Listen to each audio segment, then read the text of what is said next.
Example number 5. Hot equals to true.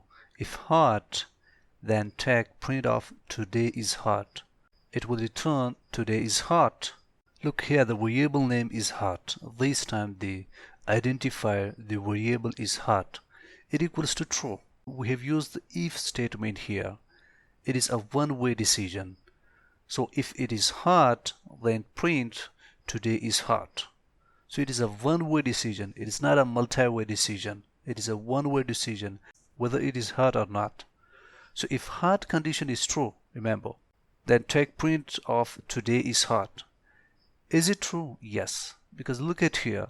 Hot equals to true, which means that yes, hot is applicable because hot equals to true. Now in case if I put hot equals to false, and then if I write if hot with a colon, tag print of today is hot, this print function will not be given in the output. You won't see this statement. You will only see this line if this condition is true. So it's pretty clear here that yes, hot equals to true, which means that yes, this condition is true. If this condition is true, you will get this line here in the output. And that's the reason we got it here. Today is hot. It is exactly this expression inside the quotes.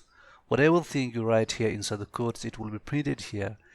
Only if this condition is true. If it is false, you will get an error here in the output.